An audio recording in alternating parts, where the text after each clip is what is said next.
Hi, my name is Roger Salvo, and today I'm going to talk to you about some interesting facts about Samsung. Samsung employs over 489,000 people. While some of you may already know this, Samsung is way more than just an electronic and mobile producer. The Samsung Group has 59 unlisted companies and 19 listed, all with their primary listing on the Korea Exchange. These companies range from construction to financial services, shipbuilding, and even medical industries. The company's combined effort employs over 489,000 people across 80 different countries, including Korea. Another fun fact: Samsung's construction division built the Burj Khalifa skyscraper in Dubai, which is the tallest building in the world with 2,722 feet.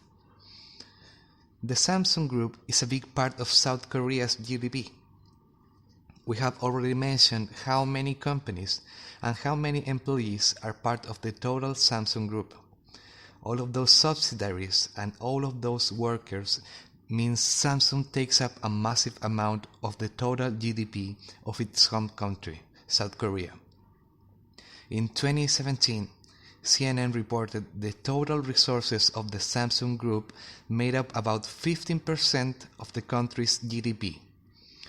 On the Korean Stock Exchange, over 20% of its market value is based on various Samsung Group companies. Most of that comes from just one company, Samsung Electronics. Samsung's electronic ambitions began in 1970 with a black and white TV.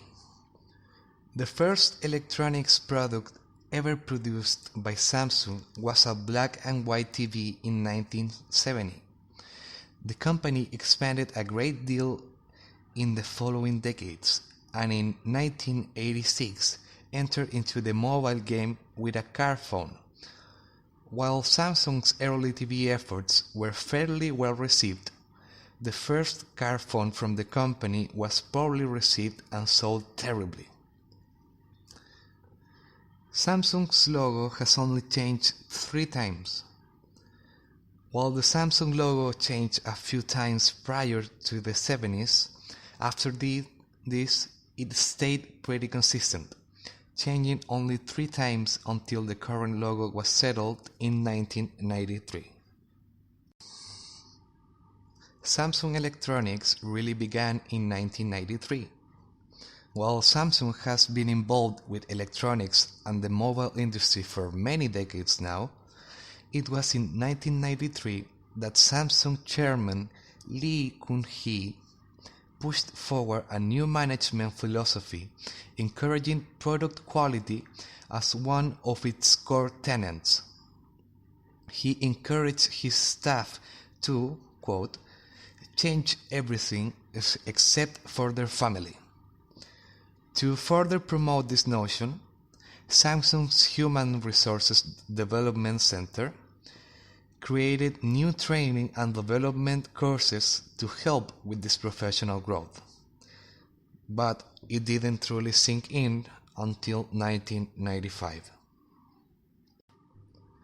Saying you're going to focus on quality and taking that step across the threshold are often two different things.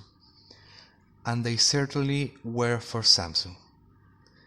In 1995, Kun-hee Lee would reportedly find himself frustrated with the quality of his products and the company's lack of change. To drive his point home, numerous phones were stacked up high, joined by televisions, fax machines, and other gear.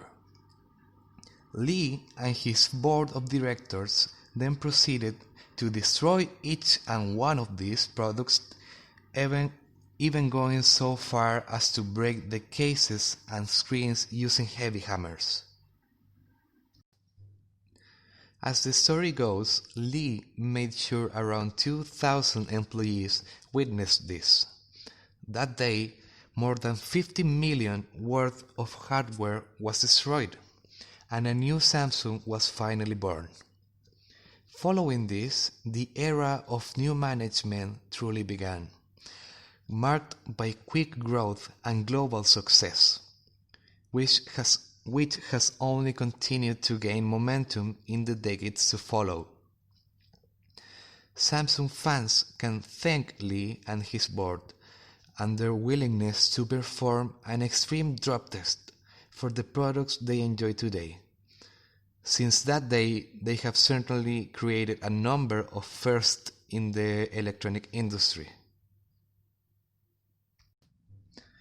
Samsung jumped into the smartphone game long before Android and iOS.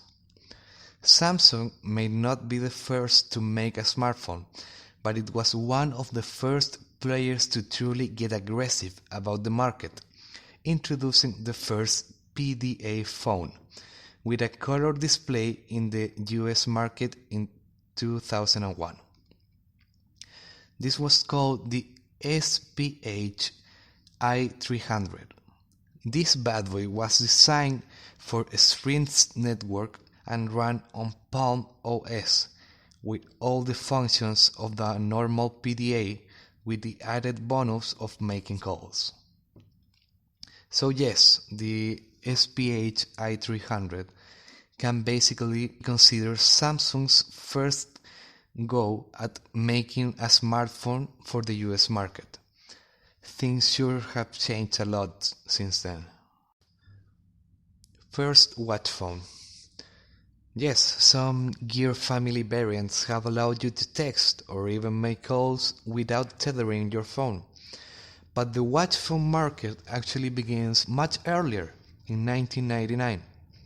Samsung was the first pioneer and one of the only ones since to build a watch that doubled as a phone. This unique watch phone could not only tell time, but also make phone calls for up to 90 minutes. After that, the battery would be depleted and you'll have to run over to a charger. The screen was of the backlit monochrome LCD variety, and there were physical buttons navigating around the menu.